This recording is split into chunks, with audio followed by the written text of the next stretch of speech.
Hello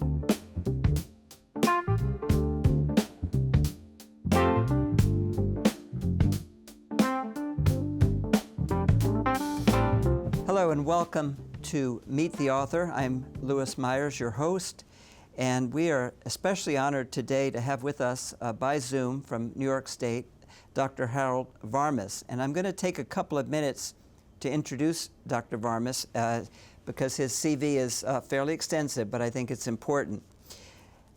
Dr. Varmus was born and raised in New York City. His father was a physician, his mother a social worker. He went to Amherst College, where he got a BA degree in English literature, and then went to Harvard University, where he got a master's degree in English.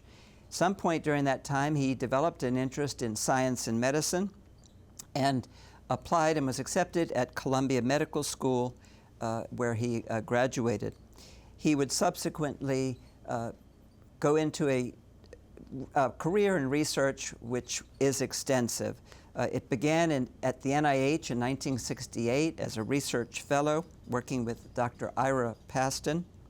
Then he went west to do postdoctoral work at the University of California, San Francisco, in the lab that he shared with Dr. Michael Bishop. And he and Dr. Bishop in 1989 would be awarded the Nobel Prize for Medicine and Physiology for their work on proto-oncogenes and RNA tumor viruses. In 1993, President Bill Clinton nominated Dr. Varmus to be the director of the NIH in Bethesda, Maryland. And he served in that capacity from 1993 to 1998. During that time, he doubled the research agency's budget and focused on many critical issues such as AIDS, malaria, stem cell research and cloning, gene therapy, promoting global health, and ensuring construction of new facilities such as a new clinical center and a vaccine research center. From 2000 to 2010, he returned to New York, where he was the president of the Memorial Sloan Kettering Cancer Center, one of the premier cancer treatment and research centers in the country. And then from 2010 to 2015, he went back to Bethesda, where he was the director of the National Cancer Institute. In between, early on, he also, in 1969, married his wife, Connie, and they have been married for these many years. He has two sons, one is whom I believe is a jazz musician, and another son who is a social worker. So, Dr. Varmus, welcome. Thank you very much, Louis. Can I call you Louis? You can call me Harold. Well, that's an honor, too. We have a lot to talk about. You began a life in a love of literature, English literature, which I think has remained with you throughout your life. And we're obviously heading in that way, perhaps as an academic with a master's degree from Harvard. And then you began to develop an interest in medicine. I don't know how much encouragement you had from your physician father, but what got you interested in medicine and science when you had already started down a different path? Yeah, well, the path I had started down was actually medicine. When I was a child, I was very admiring of the work my father did as a general practitioner and as the state park physician at Jones Beach State Park for over 30 years. He was an icon of the community and kind to his patients, and he seemed to enjoy the science behind medicine.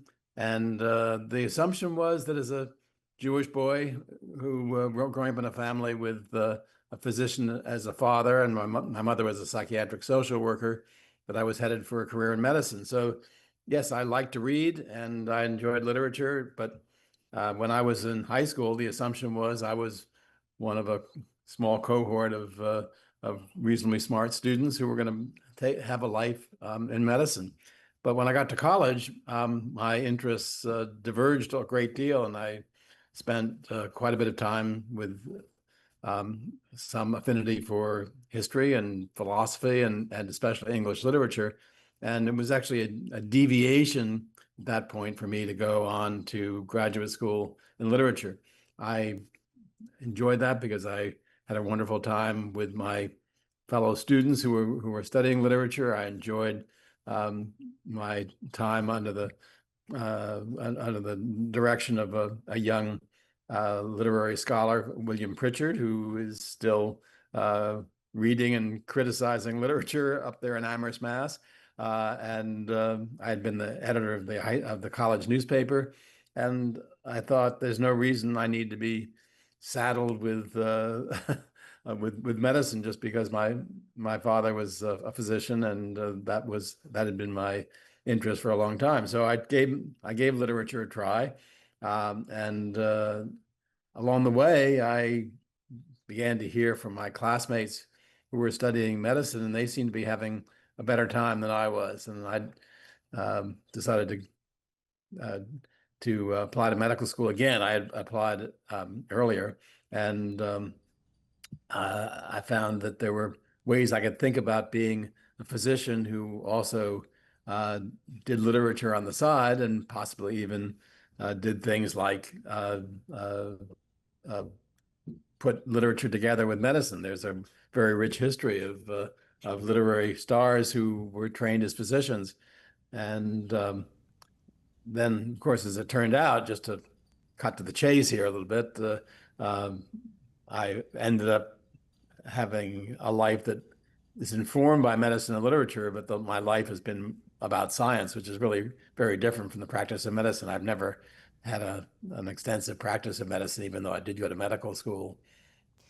You know, there has been discussion over the years for medical students looking to see if we can get medical students have a broad range of interests and not simply focused on a very narrow area. There's a conflict there because they also have to get through the MCATs and in most medical schools and have a real grounding in basic science. Do you see a value, looking back at your life and having had sort of a dual path, as it were? Well, I think it goes without saying that I take great pleasure in my cultural activities, my reading, my attendance at theater and music, and for me, life would be rather narrow and somewhat boring without the cultural stimulation that I have, especially as someone living in New York City. But I think it's important to point out that my life has really not been about medicine so much as it's been about science. And to me, having a medical background has been useful. And I do think it's important that medical students not only have cultural interests that are in the humanities and the arts, but that they have an appreciation of science and some background in the science that underlies medicine. That's what makes medicine stimulating to me. And when I began, when I went through medical school, cancer was a pretty uninteresting topic. Nobody really understood how cancer arises from a normal cell. Most of our therapies were not very soundly based on scientific principles. They were based on empirical use of things that were toxic to cells, like radiation or chemotherapy, and the whole notion that we get to understand cancer at a significantly deep level to begin to devise therapies that would be less toxic and more rational was a great revelation that has inspired most of my own career and the career of many others. Yeah, so there was, again, a pathway that you had to essentially choose between being a clinical physician and possibly oncologist versus focusing on the research science, which you did. How did you come to that decision? Well, I probably ought to give a little background here so people understand that going to the NIH to learn science at the age of 28, which is a very relatively late age at which to start a scientific career, was motivated in part by geopolitical considerations. I left college in 1961 and left medical school in 66. During that period, we were engaged in a very unfortunate war in Southeast Asia, the Vietnam War. And I and many of my colleagues were deeply opposed to that war and didn't want to serve in it. Yet the country, recognizing that there was a shortage of physicians who were willing to serve in the war, developed a plan that required all male medical school graduates to spend 2 years in either the armed services or in some alternative public service. And fortunately, it was possible to do my 2 years of service without going to jail, without going to Canada, without by becoming a candidate for a position in the public health service. There were a few options in the public health service: the Indian Health Service, the Centers for Disease Control, or the NIH. And happily, despite my lack of serious scientific credentials, I was given a place at the NIH. And the NIH was a very important place to me because it was a place where I learned that despite my rather unhappy grades in organic chemistry in college, that I was actually pretty good in the laboratory, and that I enjoyed doing laboratory work when I was answering questions that hadn't been answered before, as opposed to following a cookbook and showing I could derive an organic chemical. So I learned to love research by studying how genes and the bacterium E. coli are regulated by a so-called messenger cyclic AMP, a compound that is very important in control of human hormonal responses, and that could now be studied at a very serious biochemical level by using some of the new tools that have been made available by the emergence of molecular biology as a new discipline. What was your first aha experience in the lab? Well, that's an interesting question because on the one hand, the thing that really sticks with me was a moment in which I didn't really discover anything.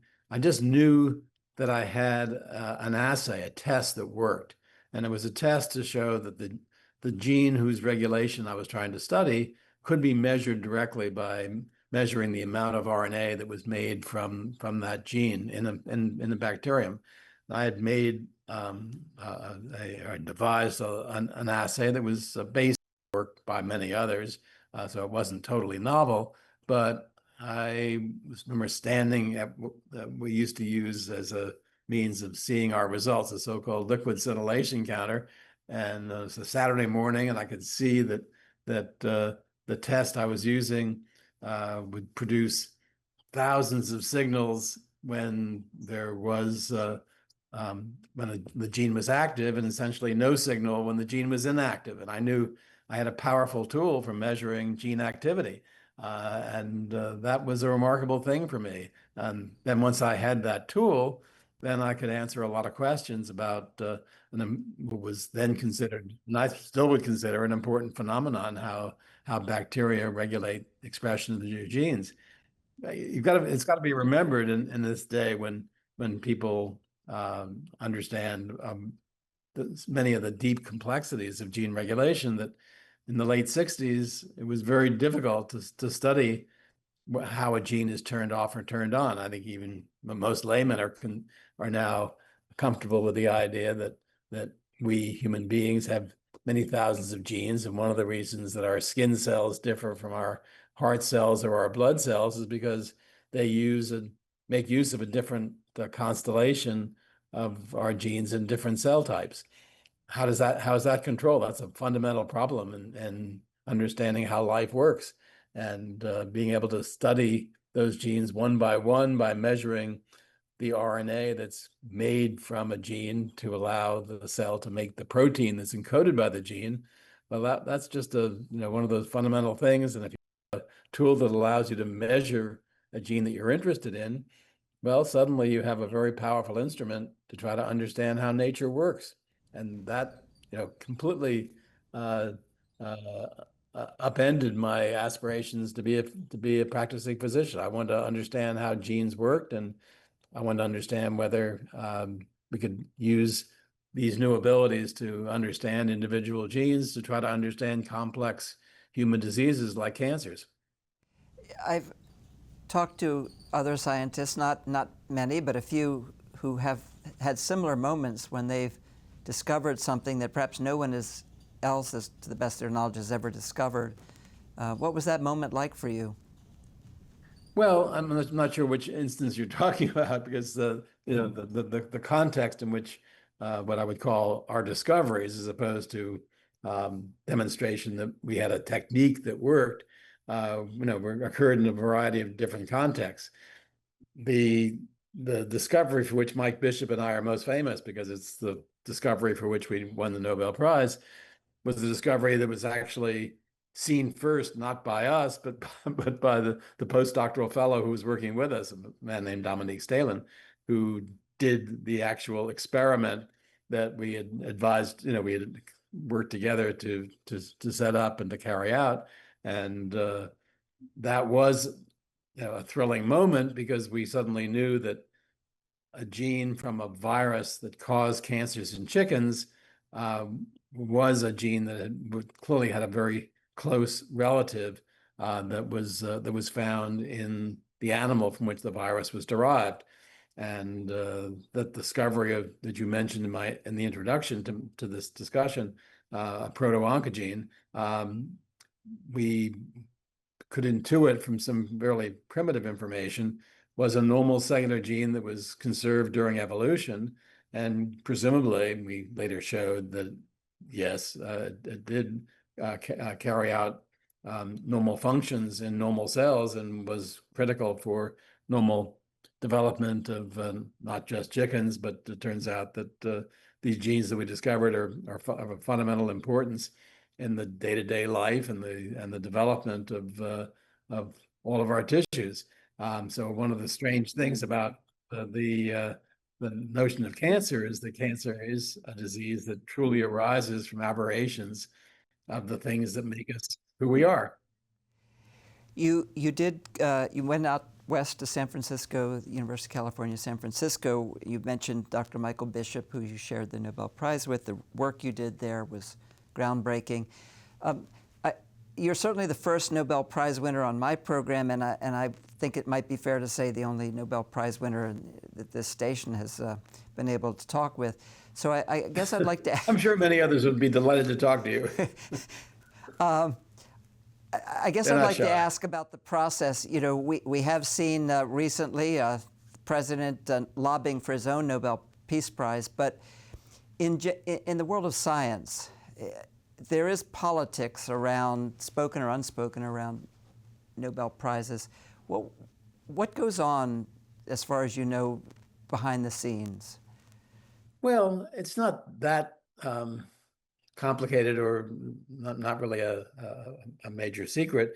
There are, of course, a lot of prizes. The Nobel was one of the first, but there are a lot of prizes, and when people's work is notable and talked about and admired by others, you begin to win prizes. And at that point, you are likely to become a candidate for a Nobel Prize, just as you might be for a Lasker Prize or a variety of other prizes that are notable. I don't want to list them all, but people generally know they're likely to be candidates for these prizes. The prizes, I think, are relatively immune from narrow political considerations.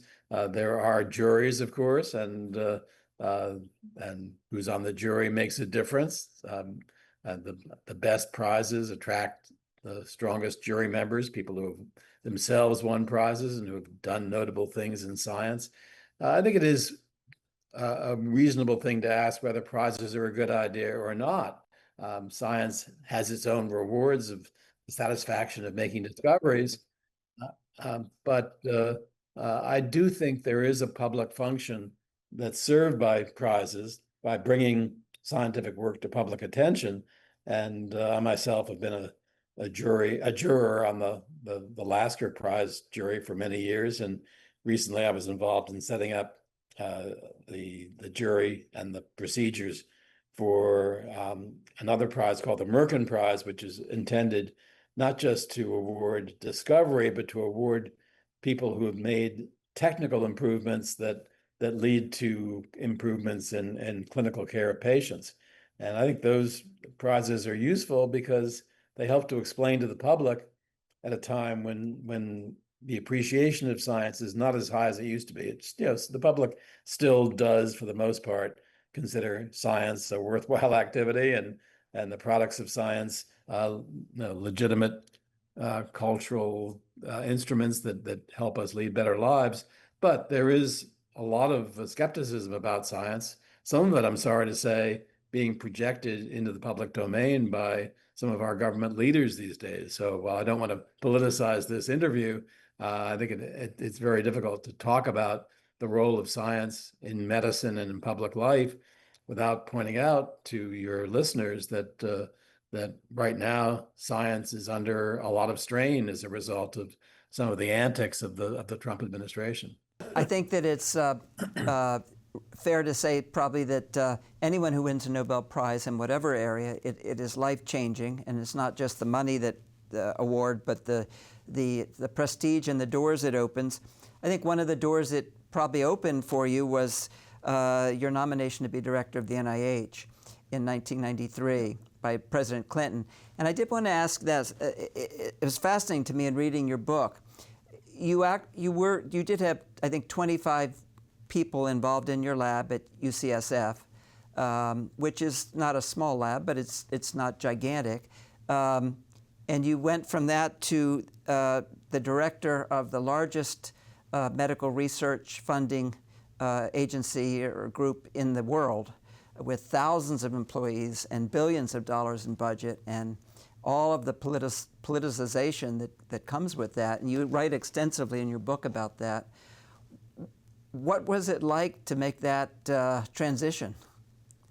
Yeah, that's a good question. Of course, that's a topic that's occupied me for quite a while because, as you point out, for about 20 years at UCSF, I had, if anything, avoided institutional responsibilities. I was not a department chairman. I was not a dean.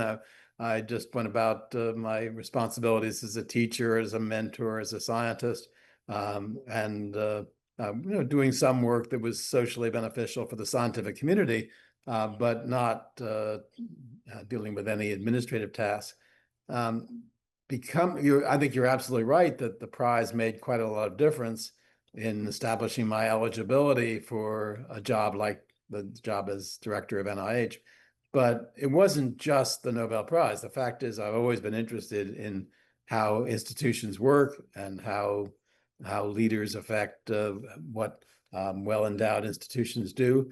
Once I had achieved a lot more visibility as a result of the prize, I was speaking out. I was going to the NIH when your friend Bernadine Healy was there, for example, to talk about problems with so-called indirect cost payments and scientific integrity. So I had taken an active role in science politics and was becoming known to my colleagues as somebody who was willing to think about things on a national scale.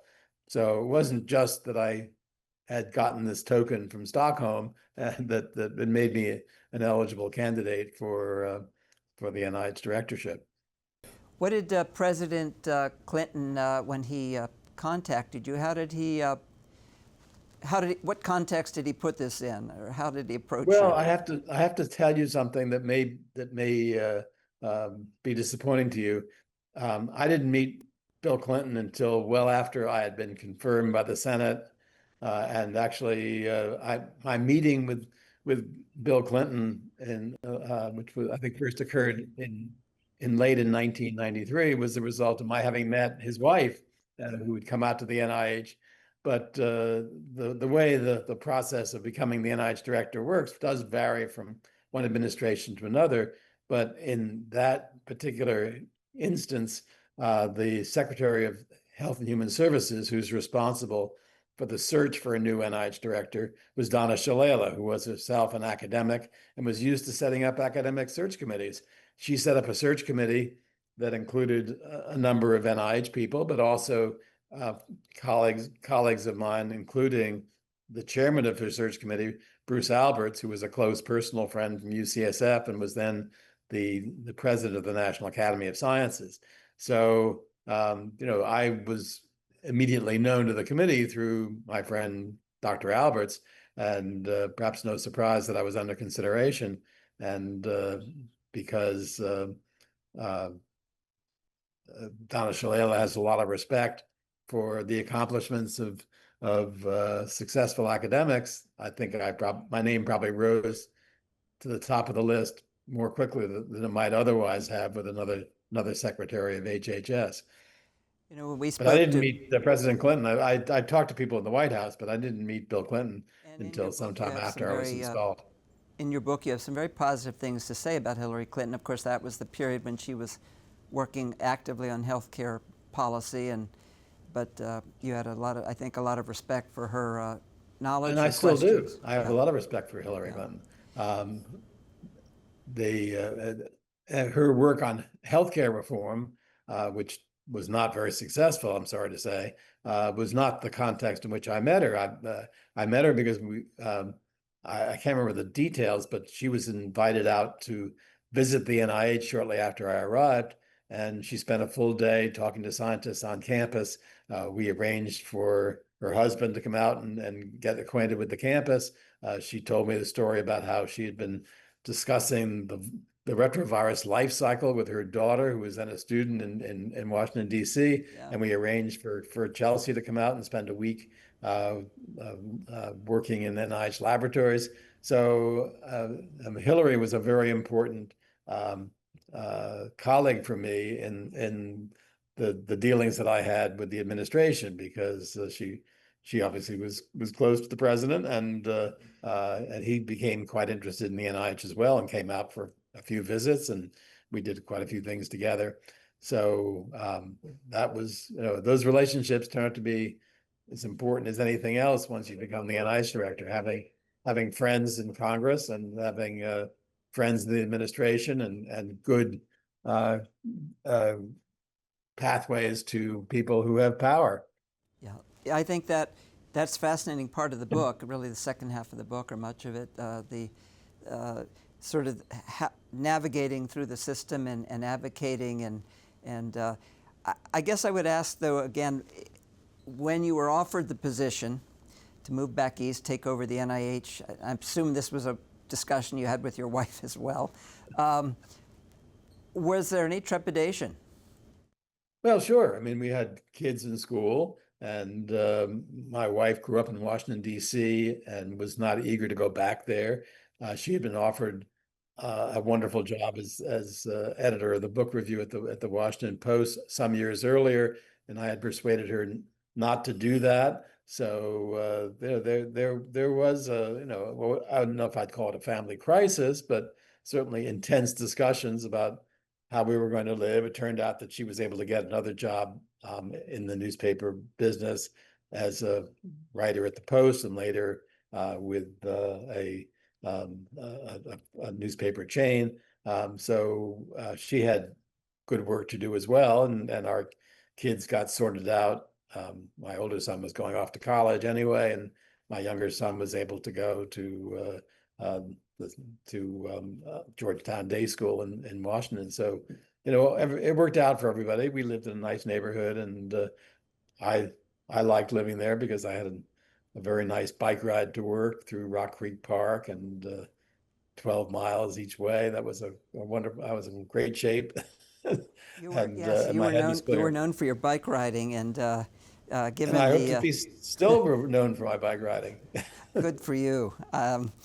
The but it's in reading the book, it was nonstop for you in terms of the budget, setting up budgets, setting priorities for the various agencies, of which there are many in the NIH, and that continued to develop additional agencies, and some of the political controversies that came at that time, including, particularly during the George W. Bush administration, stem cells and cloning.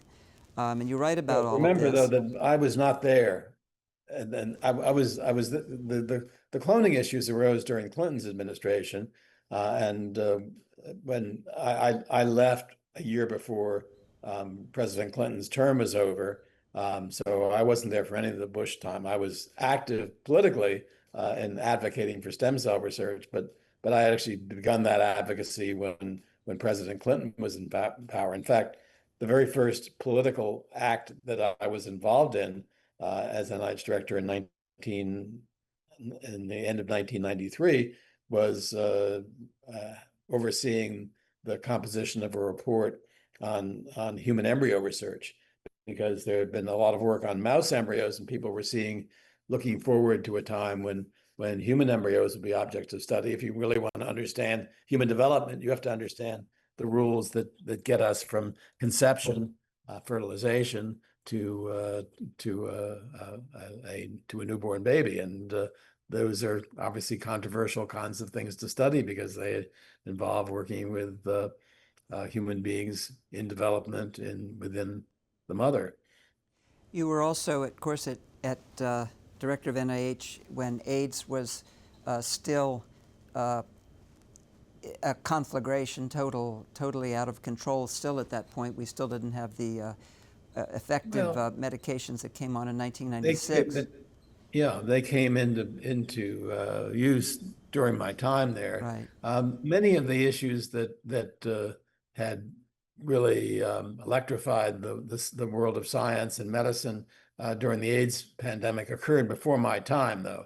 And there was by the time I got there, the NIH and Congress had settled on a way to support AIDS research in a way that was very effective, and it led to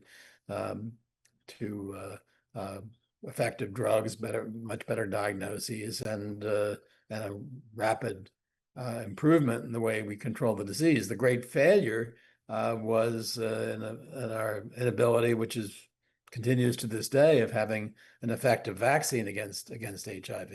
And as you mentioned in your introduction, one of the things that we did in the last couple of years of my time at the NIH was to develop a vaccine research center that was primarily intended to look for an HIV vaccine. Now, as you know, that's never been successful, but the vaccine center was incredibly important during the development of the vaccine against the pandemic, the COVID-19 pandemic that we all lived through 6 years ago. You know, Dr. Fauci was on this program, I think last October, and in his book, On Call, I think at one point he writes, at some point he was offered the directorship of the NIH and decided against it. It didn't immunize him against public outcries, of various political outcries. How did you handle sort of the political divisiveness that it was beginning then and obviously continues now? Well, let me just say a word, first of all, about Tony's observation, because one of the things that I learned as NIH director is that being the director of the entire institution and having all these institutes and centers under your guidance, or not totally under your power, it turns out, was not the ideal job. In my time, my 6 or so years as NIH, one of the things I began to feel was that while I was higher in the administrative ladder than an institute director, it was the institute directors that had the fun and actually did the science and organized the scientific programs that each institute carried out. So it's not a complete surprise to look at my CV and see that 10 years after I was director of NIH, I went back to NIH as the director of a single institute. It happened to be the largest and arguably the most powerful, sort of the best endowed institute, the National Cancer Institute. But I found that to be a lot more gratifying than being the NIH director with a higher rank.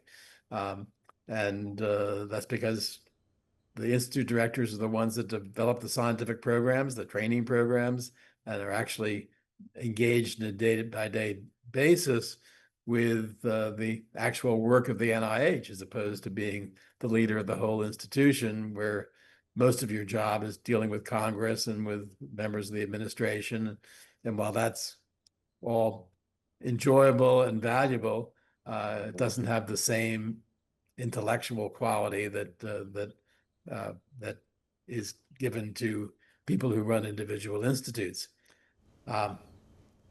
You also mentioned in the book, though, that Congress, of course, was you were frequently testifying, but the public itself, people, the advocacy groups behind single diseases, whether it's breast cancer or almost, you can name almost any disease has an advocacy group, that they had some power, and that how did you deal with that in terms of you had to oversee the whole institute, not Sure. institute, National Institute of Health, No, but how did you deal with that? not perfectly. Um, my patience was not always as great as it ought to be, but what I tried to do was to explain to people that the NIH did have to address all human disease. And sometimes the best way to do that was not to focus on the disease itself, but instead to focus on our efforts to understand the fundamental biology of organisms like ours. Sometimes that meant working with fruit flies or mice, or studying things biochemically, or learning about the structure of proteins, or how genes are encoding information that is essential for life, and that we could not be spending all our time testing out possible therapies or preventive measures, that we had to be thinking more broadly about how cells operate, how life actually works. And I think most advocacy groups became convinced that was the correct approach. And we tried to illustrate the virtues of that approach by telling people stories about how discoveries are made, and how it's frequently the case, and even in my own scientific career, that working on one problem leads to advances on another, and that different problems have different degrees of potential for revealing fundamental truths about how cells operate. So I think in my mind, the most successful approach to vibrant advocacy for work on a certain disease was often to try to teach the people who were advocates that it wasn't always the most direct approach that worked. Sometimes you had to think about taking advantage of a new scientific opportunity, learn something significant about how a gene is organized, or how genes get expressed, or how the immune system functions, to begin to make advances that are beneficial for medicine. Just consider immunology, for example. For a long time, people really had no idea whether the immune system would be a useful target for thinking about therapies. But a few scientists, such as Jim Allison, who won a Nobel Prize for his work about 15 years ago, set up some experiments in mice to try to understand whether there was an immune response and how that response might be regulated. And he discovered something very surprising about how immune cells are governed not just by stimuli, but also by brakes. And if you could interfere with the brakes on the action of an immune cell, you might be able to manipulate immune cells so that they react to a cancer cell. Indeed, that's what he did. And then his work was emulated by people working with different sets of molecules. And now we have quite an inventory of immunological tools that can be used to treat many different kinds of cancer. It's not perfect, and it's not every cancer, and not every patient with every kind of cancer, but the transformation of cancer care as a result of trying to understand fundamental principles of immunology is pretty staggering. You mentioned in your book, of course, advances in the treatment of chronic myelocytic leukemia, breast cancer, and lung cancer, with some of the modalities you just talked about. You also talk in your book about testifying in front of Congress, which you had to do repeatedly because you needed your budgets to be approved.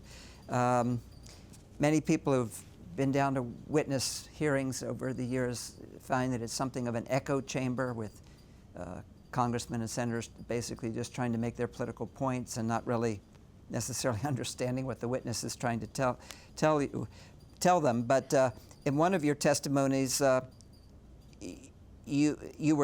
of the congressmen said, "Dr. Varmus, that is probably the longest answer ever not interrupted by a member of Congress," unquote, which I suppose is his way of praising you. Oh yes, absolutely. That was a what great, was it very, like very what was your memorable goal moment. in testifying to Congress when you would go down there? Well, it's interesting you single out that particular instance because on that day I was not talking about budgets. I was, and not every congressional hearing was about budgets. It's true that the vast majority of my appearances before Congress were before Senate and House appropriation committees. And indeed, that particular session you're alluding to was before the House Appropriation Committee. We were there to talk about the meaning of stem cell research and about and actually the most specific thing there was the work done to create the sheep named Dolly by what's called molecular cloning. Sorry, what's called cloning of organisms. And what the member of Congress who spoke, who's John Porter, the chairman of the House Appropriations Subcommittee, was asking was for me to explain how that work was done, how the experiment was devised, and it had a very long history because the first experiment that was like a cloning experiment was done in the 1950s in England, and trying to teach people about how work gets done at one stage gets stalled by technical limitations, and how things get returned to, and what the work actually means for as a way of trying to understand biology a little bit more deeply, and what the applications might be were all part of the text. And he was particularly gracious in allowing me to speak, not as some would frequently ask in sound bites, but instead to give a 15-minute class. It wasn't that long a talk. It was not a 1-hour lecture, but talking for 15 minutes in front of my congressional overseers was a treat. And a record. That's probably a record that will stand for some time. Yeah, it probably will. In just the last Especially few minutes, now. I just had two or three more questions in our last few minutes. Sure. You also write toward the last part of the book about your interest in global health, that using what we've learned and what we can provide in this country to help people around the world. What has been your involvement in that? Well, it varies from depending on the stage of my life. When I was a medical student, I spent several months in India just learning about what it was like to be dealing with health problems in an impoverished nation. But that got me thinking about lots of other things I might do. For the next 30 or so years, I wasn't in a position to do very much because I was deeply involved in basic science and trying to understand cancer genes. But when I had a chance to influence the course of medical research again as director of NIH, I chose to use the opportunity to try to employ the new techniques of molecular biology and infectious disease to understand malaria, and got involved in the NIH-supported Malaria Research and Training Center in Mali, a place that is now under siege by revolutionaries, making life very difficult there. But then I did quite a lot of other work with the Gates Foundation and with other people trying to provide advice and support for initiatives to bring modern science to poor countries. And now in this, I suppose, later stage of my life with my laboratory closed, one of my jobs at the moment in my professorship at Cornell is to help the Center for Global Health at Cornell do more to improve the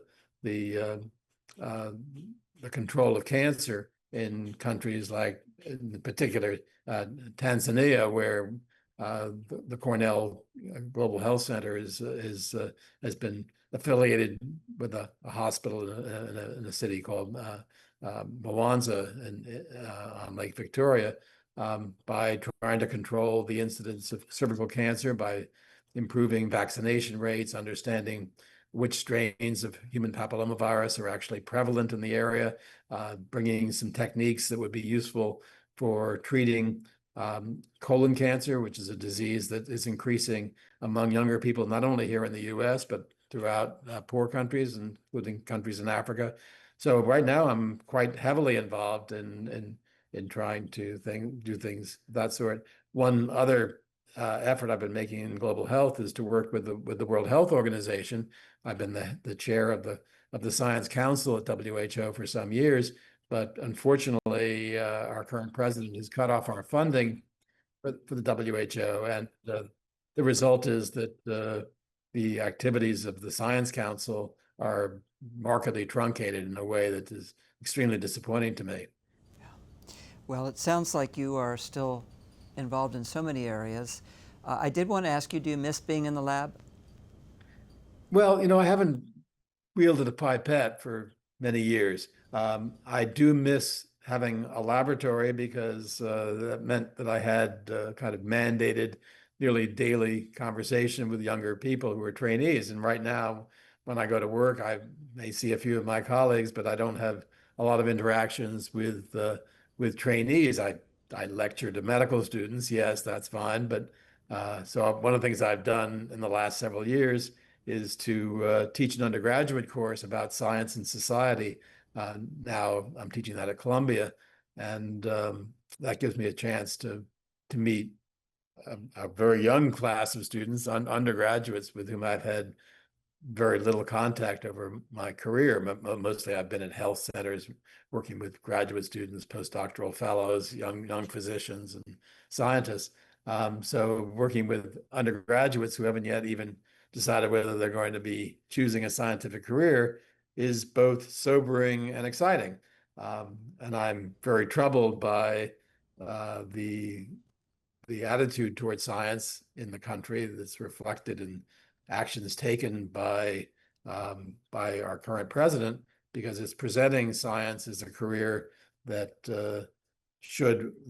they are claiming raise suspicions, doubts, lack of trust, when in my view, science is difficult, doesn't always get things right the first time, but it's the only way we have to try to improve the state of human beings in a difficult world. Well, maybe it's your background in literature as well, but one senses toward the end of the book that your thoughts are broader than any particular lab, perhaps even broader than the politics of today, and you're thinking about what it is to be human in the world. And I was struck by one sentence you include right toward the end, quote, "But it is extraordinary to have such dimensions to our knowledge. Doing science to learn these things is the best way I know to live with an incomprehensible universe," unquote. Still true. True, and ever true. The book Final may be question. 15 years old, but that's true. Well, thank you for continuing the work you're doing. Along with your bike riding and canoeing and everything else, you're finding time to keep making the world better. I did have one last question, I meant to ask it earlier. This is the cover of your book. There is a painting there, and I'm sure it must have some significance or you wouldn't have included it. Can you tell us about the painting? Sure. The painting was by Jacques-Louis David. The painting is of the famous chemist Jacques-Louis Lavoisier and his beautiful wife. Lavoisier, unfortunately, despite being a chemical genius, was guillotined during the French Revolution. His wife went on to lead a long and complicated life. But this painting is one of my favorites. It's one of the world's favorites. It's at the Metropolitan Museum of New York, just down the street from where I live. And the entire thing is a painting by a man named John Friedman, who is the painter of this particular portrait, which is my NIH portrait. So that's me sitting in front of a poster of an exhibition in Paris of the work of Jacques-Louis David. Well, I think we'll have to end with that. Dr. Harold Varmus, whose resume took 5 minutes to read, but what's most important, I think, is the passion you have had for your work, the passion you have had for humanity, and the passion you still have to make the world a better place. So thank you so much for being with us, and we wish you all the best. Thank you for all the good work you're doing. Please join us for the next episode of Meet the Author.